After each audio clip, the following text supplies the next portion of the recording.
Here's the play! Lipniscus out of the shotgun, flings the ball out to the Jacket sideline. Pass intended for the Freeport ball boy goes incomplete. Sean Sellinger with the Pressure there. Nice job. Holding on Indiana. Sure it's going to be declined. Insult to injury. Sure it's going to be declined. It'll be fourth down. Number 1, Owen Niestein. Penalty is indeed declined. So Niestein. And Wisniewski back deep for the Jackets. Case and Barker over there covering up the gunner this time. No one on the gunner. Here comes Danny King on the right side. Heels on the goal line for freshman punter number 11, Tyler Nelson for the Indians. Already had one go over his head. And that was a little one. high again. Second time. Oh, very good on that. Blew the whistle a little early. That was still a live ball. He hadn't Yeah. picked it up yet. That could have been a delay of game before the snap. That's what he whistled it down for. Sorry. Bryce Pega not real happy about that. best delay of game Indiana's taken.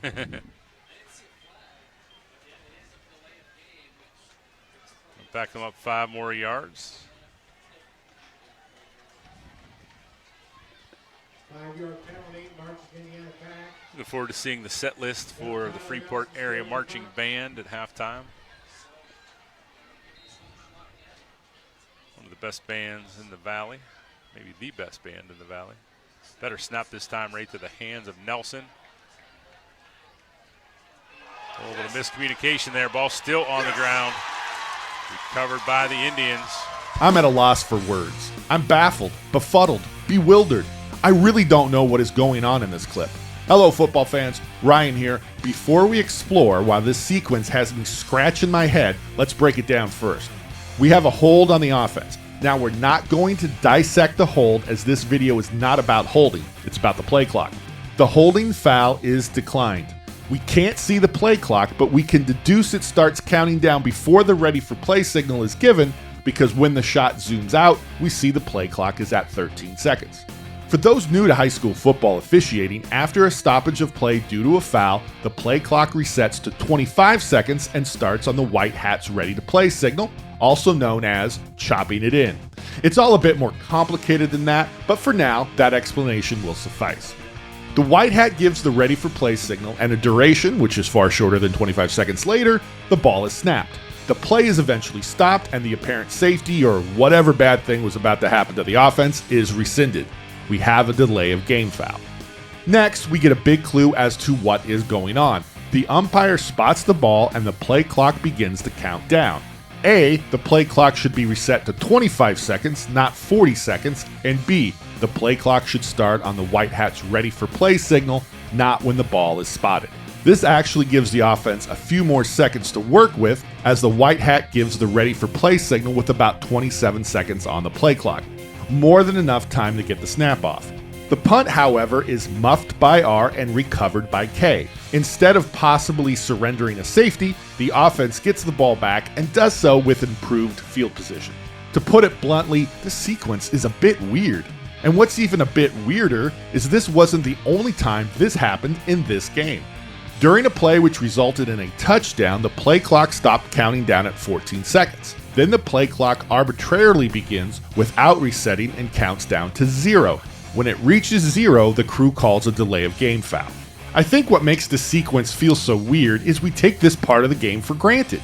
We just expect the play clock to be accurate, or if it's not, it's only off by a second or two. Or if it's completely wrong, it's a one-off. Also, it appears coaches and players didn't have a problem with any of this. It's hard to tell from the few parts of the game shown in this video, but I watched most of the game and I didn't get the impression coaches or players were upset or even aware of the play clock issues. Who knows? They may have been aware. They may have been really upset. It just didn't come across in the broadcast. And it's weird if players or coaches didn't notice any of this and didn't say something. I mean, I've been in games, and I'm sure you have too, where coaches are timing the intervals between snaps with a stopwatch, to make sure we're running the play clock correctly. Those were fun games. I wonder if the play clock was being operated by someone in the press box, and perhaps this someone was operating the play clock for the first time. That happens. I suppose the other possibility is the official operating the clock on the field is new and not fully aware as to when to start the play clock. This is also plausible. With the nationwide official shortage, more and more newer officials are being pressed into service, and perhaps pressed into service before they are fully confident with every aspect of their position. Either one of those two options leads me to my big takeaway from this crazy sequence. Well, besides knowing the timing rules and stuff like that. The big takeaway is be a crew saver. Whether it's your first game or your 500th game, if something feels off, say something. And this sequence had an official, just one official, any official, spoke up and said, hey, this play clock seems to be moving awfully fast. Perhaps this kerfuffle could have been avoided, and who doesn't want to avoid a kerfuffle? Speaking up doesn't mean one official is second-guessing another, it just means an official is asking a question. So if something feels off, say something. And if a fellow official says something to you or questions one of your calls or rulings, don't be defensive, be appreciative. They could be saving you and the crew from getting something wrong, and that's a good thing. My other takeaway is you need to have a feel for the game, and by game I mean the game you're currently working. If you have a feel for the game, you'll definitely notice short play clocks. I think that would be a good thing. Obviously, a short play clock messes with the fairness of the contest, but a poorly run game clock wreaks havoc on the game's flow and pacing. Hey, if you want a clunky game, have a clunky play clock. Some good news though, while it's hard to know definitively, because the game clock is not always in the shot, it appears the crew worked on this issue at halftime and fixed it for the remainder of the game. Well, fixed it for the most part. But hey, we're all works in progress, right? What do you think?